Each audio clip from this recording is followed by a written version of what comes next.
Assalamualaikum warahmatullahi wabarakatuh. Bismillahirrahmanirrahim. Ashhadu an la ilaha illallah wa ashhadu anna Muhammadar Rasulullah. Allahumma salli ala sayyidina Muhammad wa ala ali sayyidina Muhammad.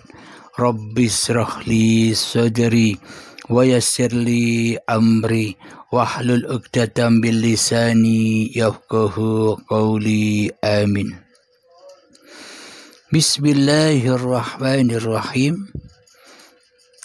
Salam santunku buat Anda semua, para pecinta channel Uripe Allah atau Uripe Allah channel. Semoga kita semua selalu di dalam jalan yang lurus, selalu ditunjuki oleh Allah ke dalam jalan lurusnya. Amin ya rabbal alamin. Alhamdulillahi rabbil alamin. Kita lanjutkan lagi kelanjutan dari episode yang kemarin, yakni di dalam surat Al-A'raf ayat yang ke-26, yakni kisah Adam dan Hawa.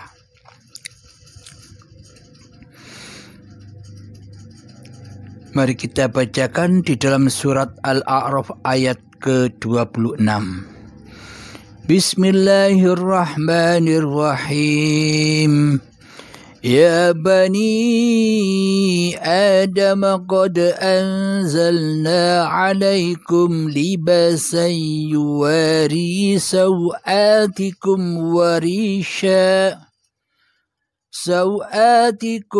warisha walibasut taqwa dzalika khair. Dzalika min ayatillahi la'allahum yadhakkarun. Artinya, wahai anak cucu Adam, sesungguhnya kami telah menyediakan pakaian untuk menutupi auratmu dan untuk perhiasan bagimu. Tetapi pakaian takwa itulah yang lebih baik. Demikianlah sebagai tanda-tanda kekuasaan Allah. Mudah-mudahan mereka ingat. Maka jelaslah ketika Adam dan Hawa terbuka auratnya. Kenapa? Karena Adam dan Hawa tidak takwa lagi kepada Allah, karena Adam dan Hawa mengaku-ngakui bahwa hidup ini hidup manusianya, badan ini badan manusianya, maka terbukalah auratnya Adam. Adam mestinya tidak ada, jadi merasa ada. Adam mestinya tidak ada, maka menjadi Tuhan. Tuhan yang memiliki hidup dan badan ini. Jadi Allahnya ketika Adam merasa mengaku-akui bahwa hidup dan badan ini miliknya, maka Allahnya gaib, Allahnya tiada baginya. Itulah terbukanya auratnya Adam. Adam dan Hawa terbukanya kezoliman hati manusianya karena tidak bertakwa, karena tidak memakai baju takwa, iman kepada Allah dan bertuhankan hanya kepada Allah ketimbang mempertuhankan hawa nafsunya sendiri di hatinya. Maka dari itu Allah menitip pesan, mengumumkan pada anak cucu Adam, kepada siapa? Ya, seluruh manusia. Wahai anak cucu Adam, Wahai anak cucu yang tidak ada, jangan merasa ada. Sesungguhnya kami telah menyediakan pakaian untuk menutupi auratmu dan untuk perhiasan bagimu. Tetapi pakaian takwa itu lebih baik. Jadi pakaian manusia, jadi pakaian anak cucu Adam itulah takwa. Apa tandanya takwa? Takwa adalah hidup dan badan ini sudah dipersembahkan lagi dengan rela dan ridho kepada Sang Pencipta, kepada Tuhannya. Jadi hawa nafsu sudah tidak menjadi Tuhan lagi, maka hancurlah iblis dan setan. Jadi bagi orang-orang yang bertakwa kepada Tuhannya, jadi bagi orang-orang yang mentuhankan hanya kepada Allah, maka iblis dan setannya akan hancur lebur. Inilah baju takwa itu. Jadi anak cucu Adam bila sudah bertakwa, maka kembali ke Adam. Takwa beriman itu nyatanya yang wujud hanya Allah di alam semesta ini sebagai dalang tunggal yang menggelar isi jagat ini, yang menghidupi, yang meliputi segala ciptaan-ciptaannya. Maka disitulah semuanya itulah yang dimaksud ayat-ayat Allah. Jadi ketika Adam masih merasa jadi Tuhan, ketika Adam masih merasa menjadi penguasa, maka Adam buta akan ayat-ayat Allah. Duduknya badan ini dikira bukan ayat Allah. Berdirinya badan ini dikira bukan ayat Allah. Sholatnya badan ini dikira bukan ayat Allah. Ibadahnya badan ini dikira bukan ayat Allah. Makannya badan ini dikira bukan ayat Allah. Minumnya badan ini dikira bukan ayat Allah. Mandinya badan ini dikira bukan ayat Allah. Kerjanya badan ini dikira bukan ayat Allah. Naiknya motor badan ini dikira bukan ayatnya Allah. Semuanya bukan ayatnya Allah. Ketika hawa nafsu masih mentuhani hidup dan badan ini, yang diketahui semuanya hanyalah ayat-ayat hawa nafsu itu sendiri. Jadi hawa nafsu tidak rela dan tidak ridho bila Allah berkuasa atas dirinya. Maka dari itu perangilah dirimu. Perangilah dirimu. Hancurkanlah kerajaan hawa nafsumu. Intailah musuh-musuhmu. Agar engkau bisa mengalahkannya dan akan kembali ke Adam. Jika engkau kembali ke alam kesejatianmu, yakni Adam, maka nyatalah Tuhan sebagai Tuhan manusia. Jadi bukan manusia jadi Allah, manusia tidak ada, Adam. Jadi yang ada ya hanya Allah, yang wujud ya hanya Allah, yang kuasa ya hanya Allah, yang hidup ya hanya Allah. Manusianya kemana? Meneng wae. Wis ra melok-melok dadi pangeran, meneng wae. Dilakokne ngene ya ngene, dilakokno ngono ya ngono. Wis melok Gustine wae. Karena Adam ora kuwasa apa-apa. Itu bahasa Jawanya.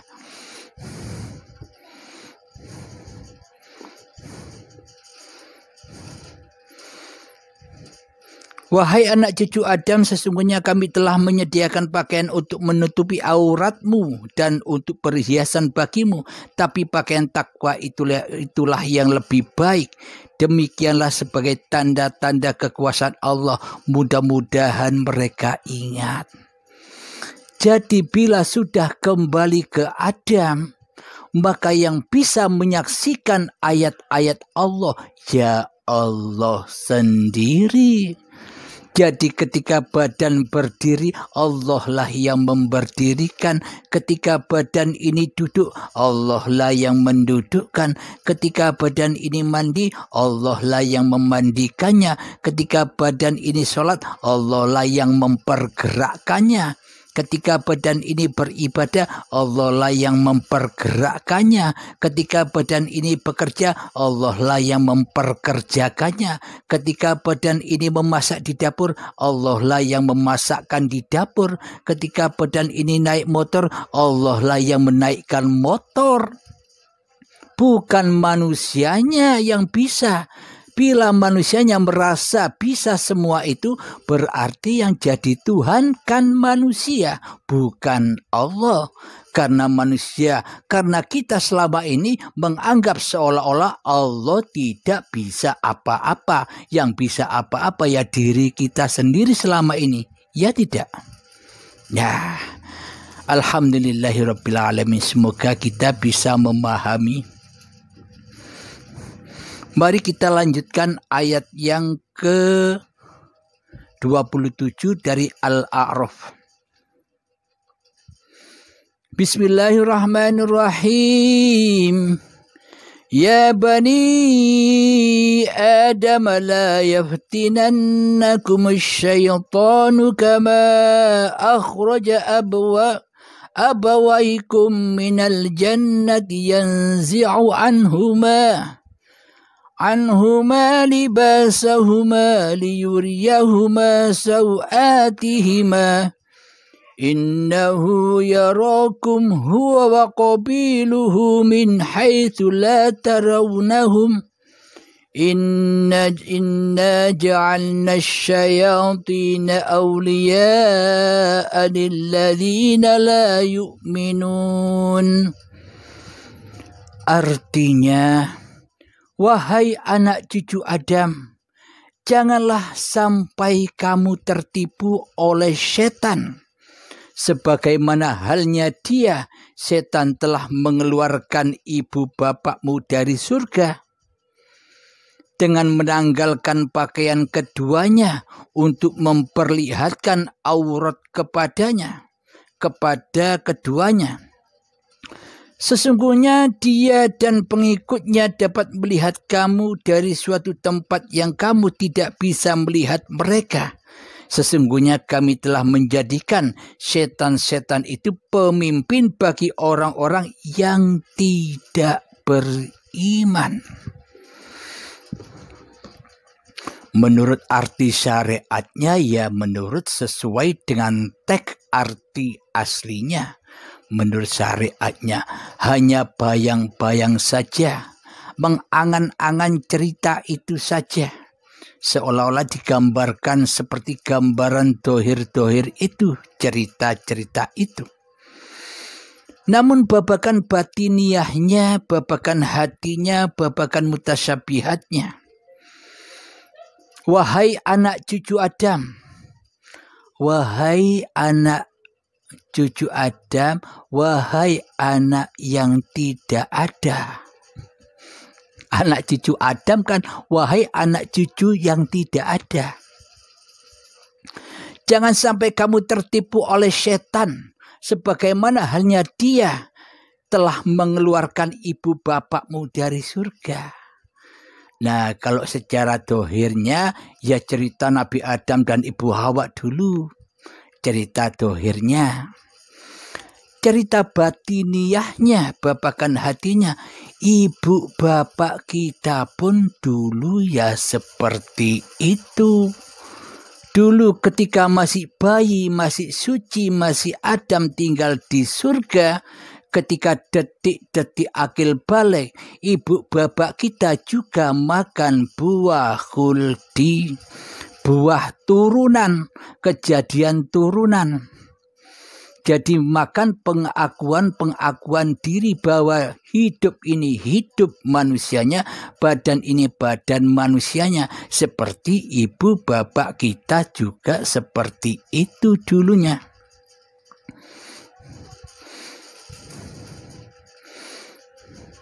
Ketika Bapak Ibu kita sudah mengaku-akui bahwa hidup dan badan ini milik manusianya, maka terbukalah aurat manusianya.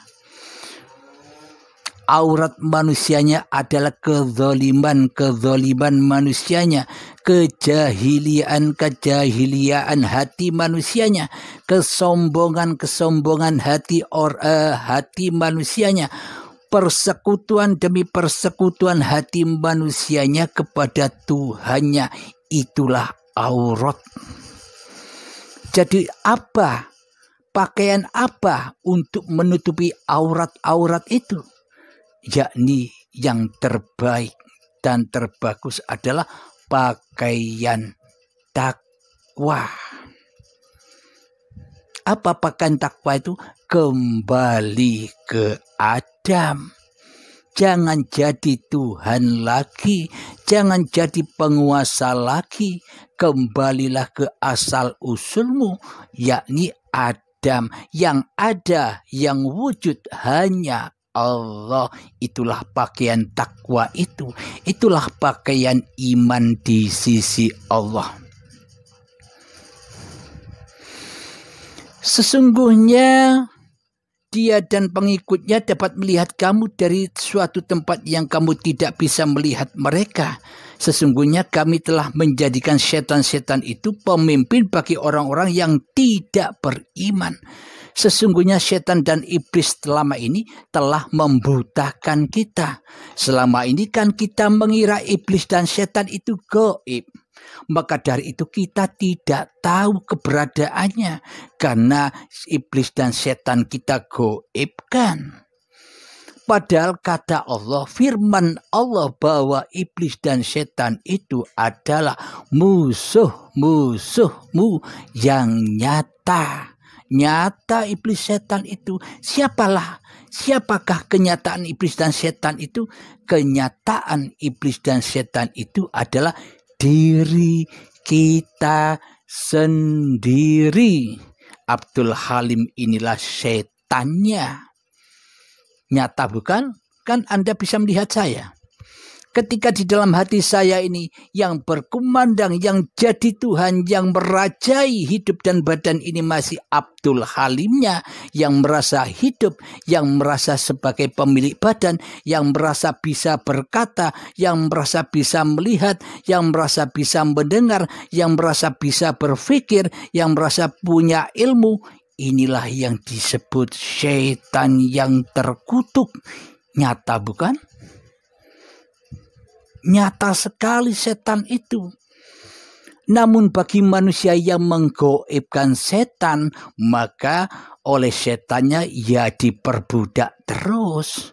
Karena manusianya buta akan setannya, yang ternyata setannya adalah dirinya sendiri, maka akan diperbudak terus, diperintah mencintai selain Allah, diperintah mencintai dirinya sendiri, dan diperintah mencintai dunia. Hubbud dunya. Inilah orang-orang yang tidak beriman itu, yang masih wujud kemanusiaannya dan wujud ketuhanannya gaib. Jadi imannya kebalik. Yang wujud mestinya Allah, yang ada mestinya manusianya. Kok dibalik? Manusianya yang wujud, Allahnya yang Adam. Inilah tipuan-tipuan iblis dan setan untuk menyesatkan jalan anak cucu Adam agar tidak bertemu dengan penguasanya, dengan Tuhannya. Hanya mereka yang memakai baju takwa saja yang tak mampu dikuasai oleh iblis dan setan. Karena manusia yang sudah bertakwa, maka sudah tiada lagi kemanusiaannya. maka yang ada hanya Allah, yang ada hanya al-ikhlas, yang ada hanya as-sabur, yang ada hanya alhamdulillah, yang ada hanya subhanallah. Semuanya hanyalah Allah yang ada daripada kemanusiaannya. Jadi mana mungkin setan bisa menggoda manusia sementara manusianya sudah kembali menjadi Adam. Tidak ada, maka setannya pun juga hancur.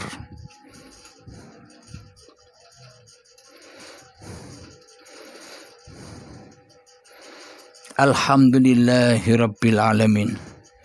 Semoga kita mendapatkan hidayah dari Allah Subhanahu wa Ta'ala untuk memahami zahir dan batinnya ayat-ayat Allah, untuk memahami syariat dan hakikatnya ayat-ayat Allah Subhanahu wa Ta'ala.